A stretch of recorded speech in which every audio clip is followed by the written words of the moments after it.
अस्सलाम वालेकुम दोस्तों, मेरा नाम आसिम नवाज सुमरा। आप देख रहे हैं सुमरा टेक्निकल टीवी। दोस्तों, आज की बहुत ही मज़ेदार सी वीडियो होने वाली है, तो वीडियो को एंड तक देखना है। अगर आप हमारे चैनल पर न्यू हैं तो हमारे चैनल को सब्सक्राइब कर दें और वीडियो अच्छी लगे तो दोस्तों वीडियो को लाइक भी कर दें। तो चलते हैं बिना टाइम वेस्ट किए अपनी वीडियो की तरफ, तो डिस्कस करते हैं। दोस्तों, ये यूनिट आपके सामने आया है, इसका मसला क्या है? मसला इसका ये है, ये तकरीबन 1 महीना 1.5 महीना चलता है, उसके बाद ये गैस अपनी लीक कर जाता है। गैस कहाँ जाती है, हर चीज़ इसकी ओके होती है।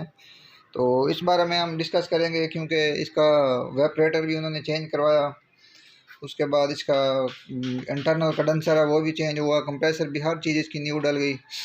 बज़ाहिर इसके जो टांके वगैरह हैं, हर चीज़ वेल्डिंग वाली, वो भी हर चीज़ क्लियर है, ठीक है, कहीं से लीक भी नहीं। तो आखिर वजह क्या है, गैस किधर जा रही है, क्यों ख़त्म हो जाती है, इस बारे में आपसे तफसील से डिस्कस करूँगा और आपको फ़ॉल्ट भी बताएंगे, इसमें असल फ़ॉल्ट क्या है। तो चलें, ये है हायर कंपनी का। अंदर से आपको विजिट करवाता हूँ। इसका वेपरेटर भी उन्होंने चेंज करवाया है, वेपरेटर, और इसका सारा काम हुआ था, हमारे पास आई थी। तो हमने इसका इंटरनल कंडेंसर चेक किया था। इसका इंटरनल कंडेंसर दोस्तों लीक था। उसके बाद ये फिर कंप्लेन हो गई कि हमारी फ्रिज की महीना चली है, 1 महीना, उसके बाद इसकी दोबारा से गैस जो है वो ख़त्म होगी।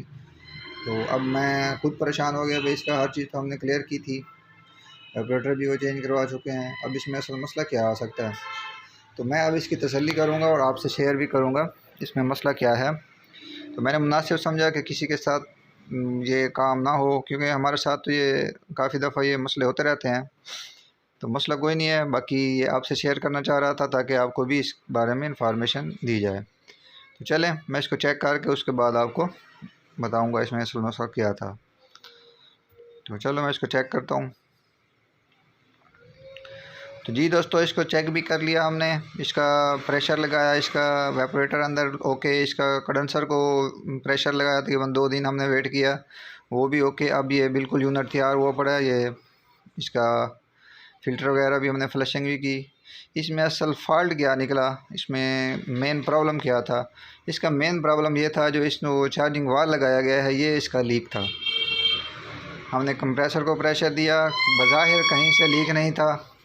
तो ये हम रात को इसको प्रेशर लगा कर गए थे, तो सुबह को जब हम आए तो ये 2 से 3 पॉइंट इसके वीक यानी कि नीचे गिरे हुए थे। तो यहाँ से इसका फ्रीज़र बॉक्स अंदर वाला इंटरनल कंडेंसर इसका ख़त्म करके ओपन किया हुआ है, इसका मुकम्मल कंडेंसर वो भी ओके। इसमें असल फ़ॉल्ट दोस्तों ये मिला कि इसका जो चार्जिंग वाल है वो कहीं से लीक हो रहा था। तो अब हमने चार्जिंग वाल बदल दिया, इसकी फ्लशिंग करके दोबारा से गैस चार्ज कर दी, इसको प्रेशर लगा के भी अच्छे से चेक भी कर लिया। तो ये अब हमारा यूनिट बिल्कुल क्लियर है, ये चल रहा है, ओके है, अच्छे से काम कर रहा है। तो आप भी कभी ये मसला आए तो इसको इग्नोर नहीं करना, आपने भी चार्जिंग वाल को ज़रूर चेक करना है। उम्मीद करता हूँ ये वीडियो आपको अच्छी लगी होगी। मिलते हैं नेक्स्ट वीडियो में, तब तक के लिए दीजिए इजाज़त। अल्लाह हाफिज़।